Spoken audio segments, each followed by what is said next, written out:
kita sering sekali memanjatkan doa. Ad-doa dalam bahasa Arab itu artinya adalah undangan. Ad-doa sebetulnya bukan sekedar permintaan, tapi ad-doa adalah undangan. Berdoa kepada Allah pada hakikatnya adalah mengundang Allah. Membiarkan diri kita untuk diurus dan diatur oleh Allah. Karena berdoa bukan berarti kita mengatur Allah, mengurus dan mengatur Allah, supaya Allah mengikuti segala keinginan-keinginan kita. Tapi ad-doa itu artinya adalah mengundang.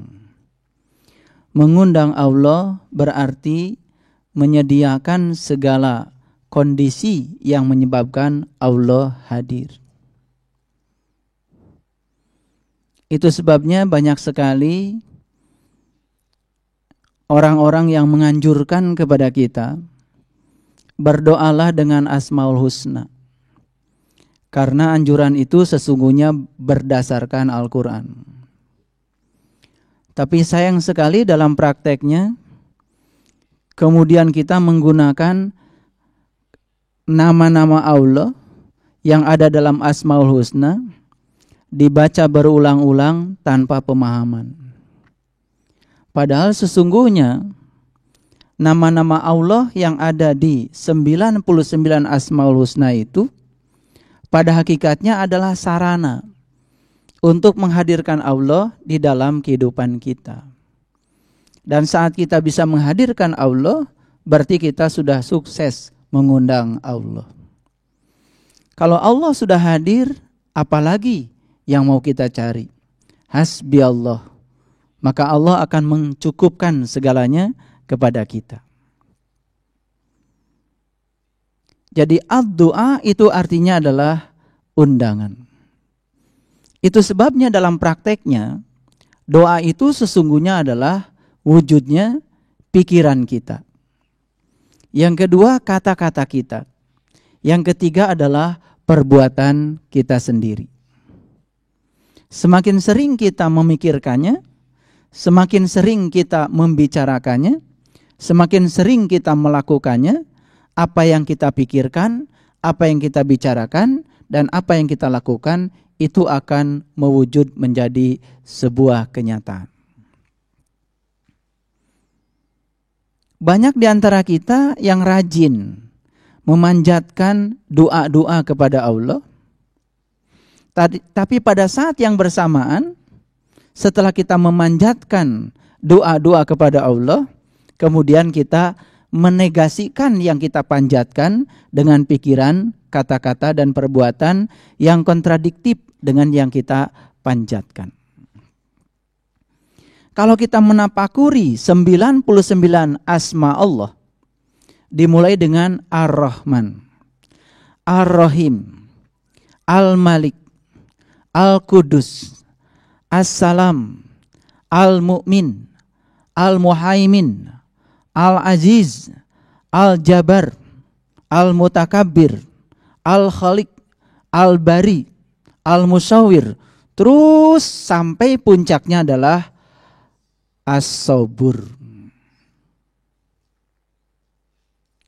Mengundang Allah di dalam diri kita adalah menciptakan kondisi agar Allah hadir. Bagaimana caranya? Allah itu memiliki sifat Ar-Rahman, yang maha pengasih. Bagaimana mungkin Allah akan hadir yang maha pengasih kalau kita tidak mengkondisikan hadirnya Sang Maha Pengasih?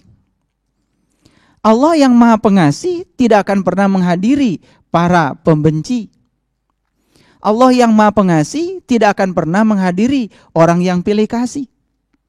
Allah yang maha pengasih tidak mungkin menghadiri orang-orang yang iri hati. Allah yang Maha Pengasih tentu saja akan menghadiri orang-orang yang sudah menselaraskan dirinya dengan sifat Allah yang Maha Pengasih. Itu sebabnya Allah ngasih batasan. Wa ahsin kama ahsanallahu ilaika. Berbuat baiklah kamu sebagaimana Allah telah berbuat baik kepadamu. Jadi mekanisme perbuatan baik itu baru dikatakan perbuatan baik kalau cara melakukannya persis seperti cara Allah melakukannya kepada kita. Allah menyayangi kita tanpa keinginan, tanpa muatan. Allah menyayangi kita tanpa minta balasan apapun dari kita. Jadi sangat berbeda kalau kita melakukan tindakan kebaikan semata-mata karena kita menggandengkan kebaikan kita dengan muatan-muatan di belakang. Seorang sufi besar yang bernama Ibrahim bin Adam. Beliau menyampaikan sebuah pesan spiritual yang sangat luar biasa, yang kalau kita kaji kedalaman pesannya itu sangat luar biasa bagi orang-orang yang tahu. Ada 10 perkara yang menyebabkan doa seseorang itu tidak terkabul. Ada 10 perkara yang menyebabkan ajakan dia untuk menghadirkan Allah tidak sukses.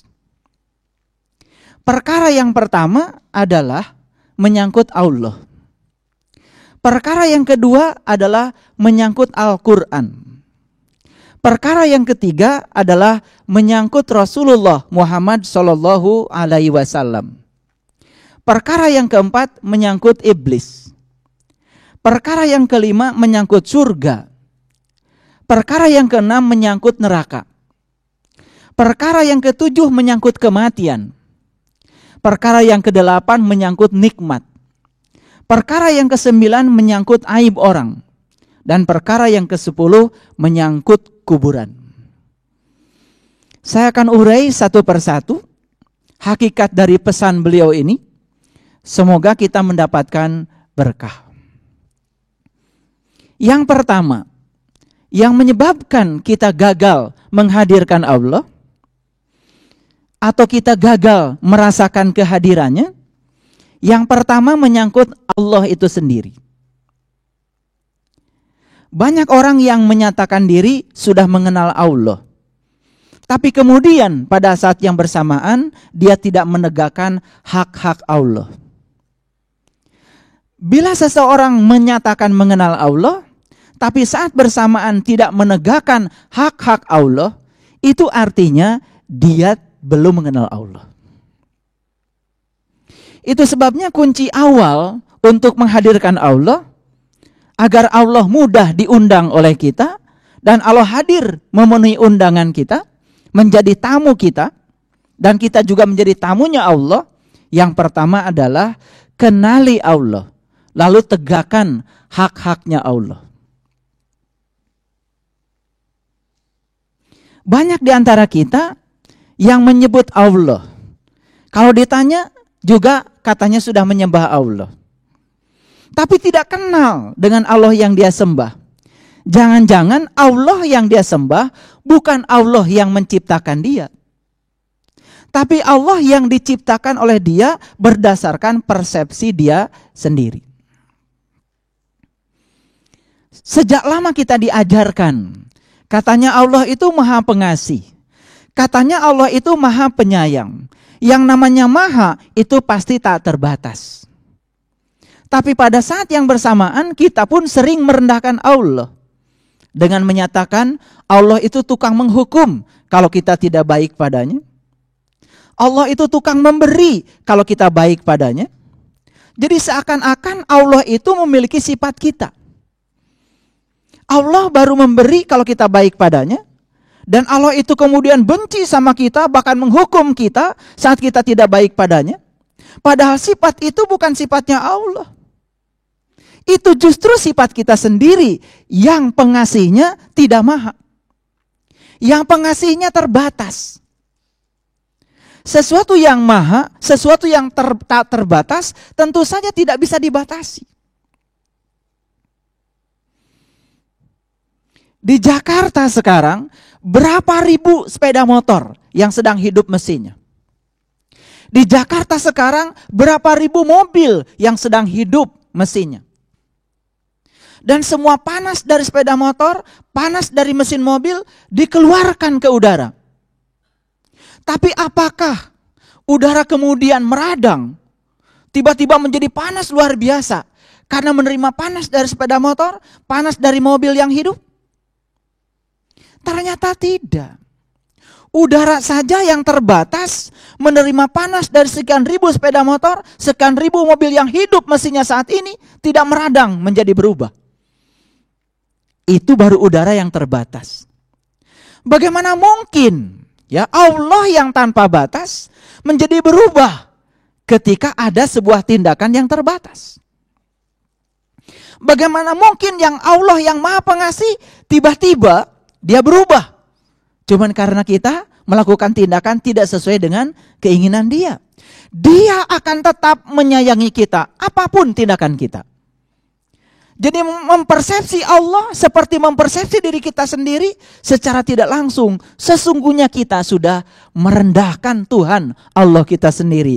Jangan-jangan yang dipanggil Allah dalam tanda kutip oleh kita bukan Allah yang menciptakan kita, bukan Allah yang maha segalanya. Allah yang diciptakan oleh pikiran kita sendiri.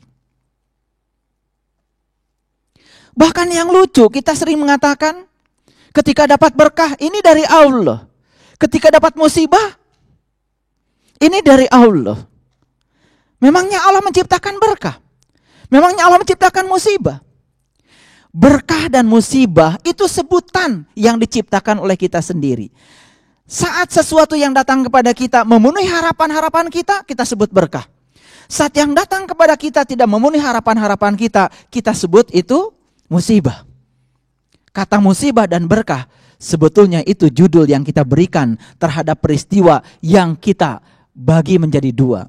Bagi Allah segala peristiwa baik-baik saja. Bagi Allah segala peristiwa netral-netral saja. Dan semua peristiwa itu pasti baik dalam pandangan Allah.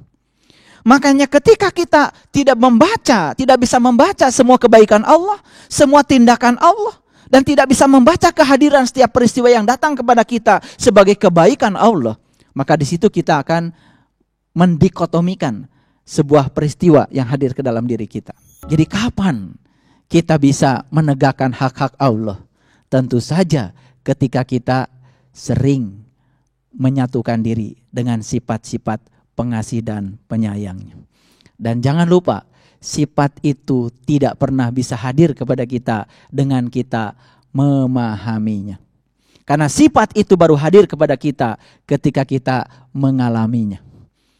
Oleh karena itu tidak mungkin kita kemudian bisa menghadirkan sifat-sifat Allah dengan membaca buku atau kitab tentang sifat-sifatnya dia.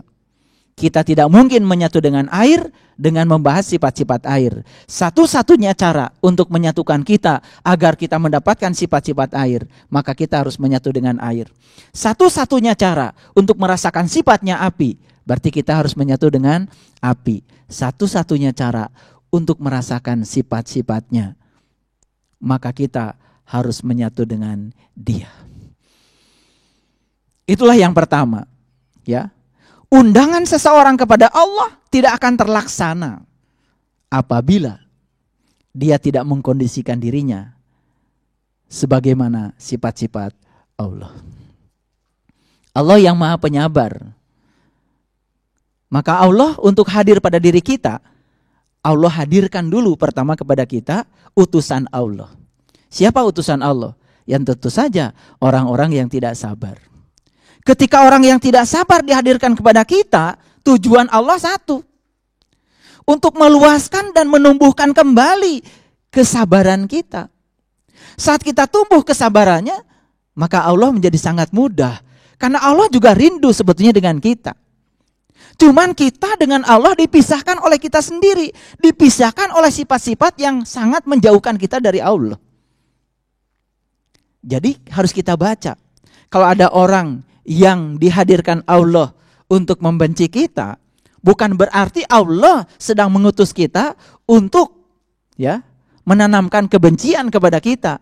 harus dibaca oleh kita bahwa orang yang membenci kita dihadirkan Allah. Tujuannya apa? Supaya sifat Rahman dan Rahim kita tumbuh lagi. Karena dengan cara menghadirkan orang yang semacam itu, kita akan ditumbuhkan. Tapi apa yang terjadi? Kebanyakan yang tidak sadar, saat dihadirkan orang-orang yang membenci kita, malah kita membenci dia. Nah, itulah yang gagal kita. Gagal memahami tujuan Allah menghadirkan sebuah peristiwa. Itu sebabnya di dalam Al-Quran, terutama surat Al-A'raf, ada pernyataan Allah yang sangat indah. Pernyataannya begini, barang siapa yang berat timbangan amal kebaikannya, maka dialah orang yang beruntung. Tapi barang siapa yang ringan timbangan amal kebaikannya, dialah orang yang merugi, disebabkan mereka tertutup terhadap tanda-tanda Allah. Jadi kapan seseorang itu bisa timbangan kebaikannya besar dan banyak? Satu, apabila dia terbuka terhadap semua tanda-tanda Allah. Dan kapan dia menjadi orang yang rugi dan timbangan amal kebaikannya ringan? Itu tepat pada saat dia tertutup terhadap tanda-tanda Allah. Makanya tugasnya kita belajar agama adalah mencerdaskan pikiran kita.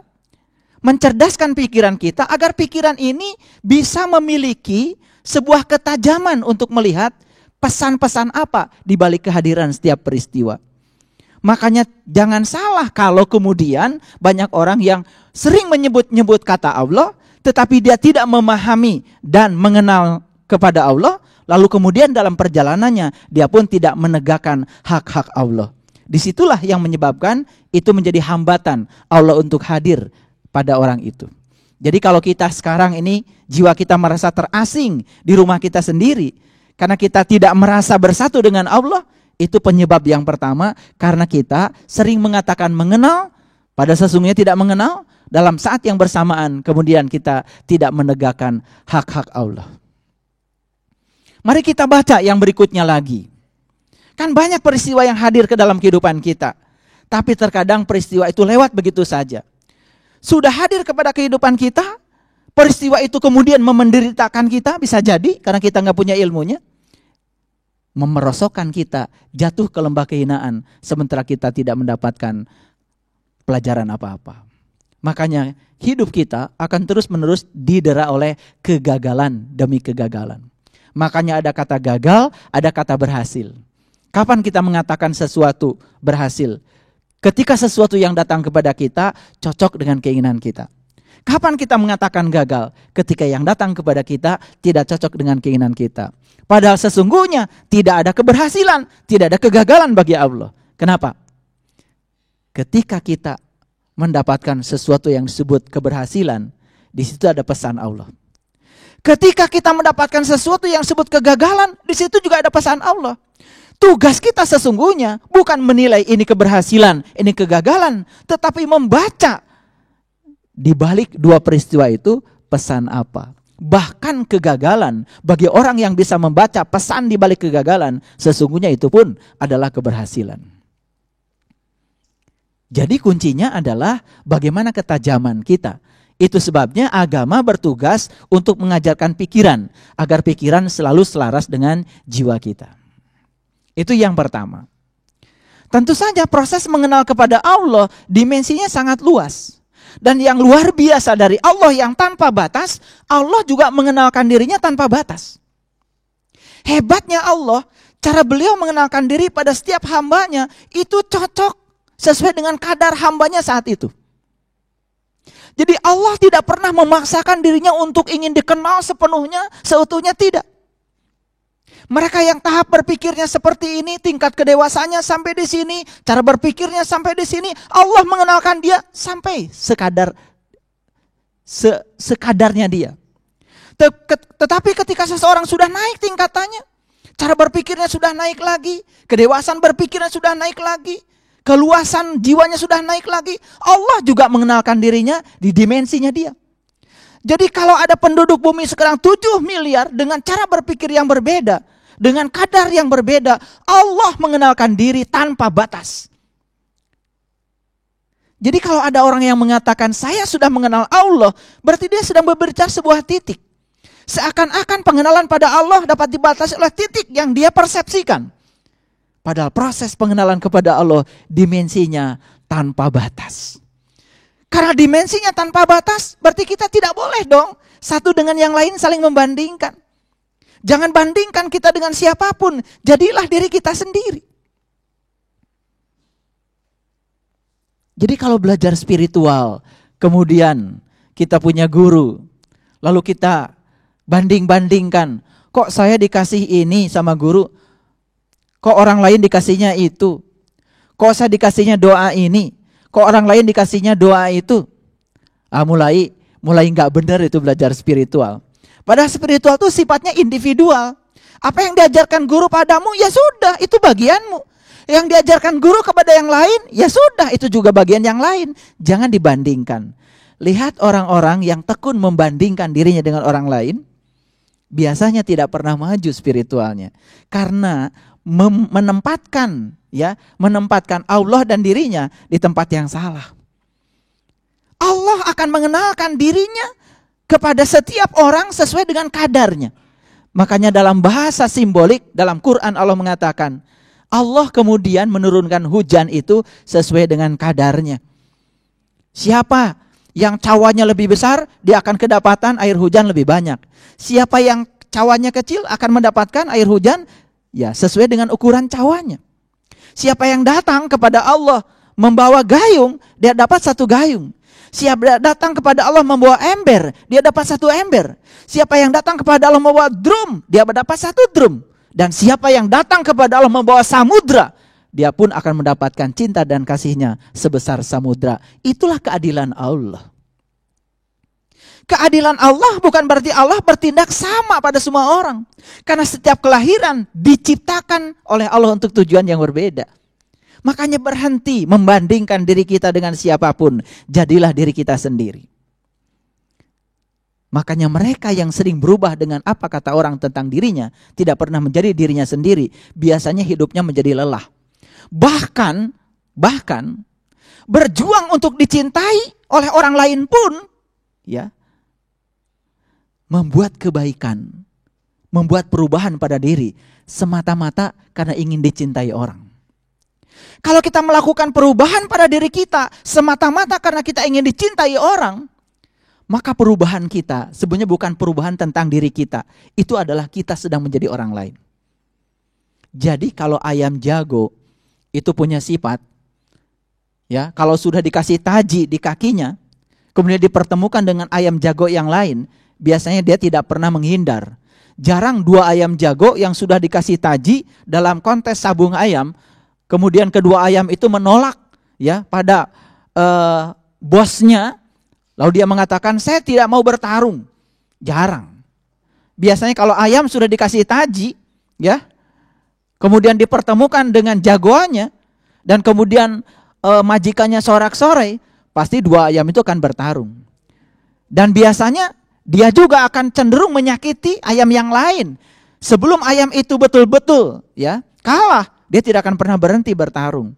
Padahal lupa dia sebetulnya sedang dikendalikan oleh orang lain. Dia sedang dikendalikan oleh majikannya. Karena ayam jago ya tidak pernah menjadi dirinya sendiri. Jadi kalau manusia itu dihasut oleh orang lain, kemudian bertarung dengan orang lain, bahkan menyakiti orang lain, ya kira-kira ayam jago lah. Bedakan dengan siput. Coba kalau siput, ya, siput disuruh pertandingan lari, ya siput, dia jadi dirinya sendiri. Jarang kemudian siput tiba-tiba mengubah dirinya dari yang jalannya lambat tiba-tiba menjadi jalan cepat. Enggak. Dia jalannya lambat saja. Justru siput sedang ingin menunjukkan pada yang memiliki siput, inilah aku. Ketika dipaksa untuk lari, ya siput santai aja. Tapi suatu saat mungkin di luar pemaksaan kita, tiba-tiba siput naik pohon. Tahu-tahu sudah di puncak pohon aja. Tapi ayam jago nggak pernah naik puncak pohon. Mungkin kita mengira karena ayam jago punya sayap, dia bisa mencapai puncak pohon. Padahal siput itu yang jalannya lambat gitu. Dengan kepercayaan dirinya, menjadi dirinya sendiri, lambat laun dia naik ke puncak pohon. Jadi orang-orang yang hidupnya sudah menjadi dirinya sendiri, berubah bukan karena ingin dicintai, berubah bukan karena ingin dihormati, berubah bukan karena ingin orang simpati sama dia, berubah karena ingin menjadi dirinya sendiri. Lihat, orang seperti itu lama-kelamaan sampai di puncak. Tapi orang yang sering ya membiarkan dirinya menjadi apa kata orang tentang dirinya, biasanya tidak pernah menjadi siapa-siapa.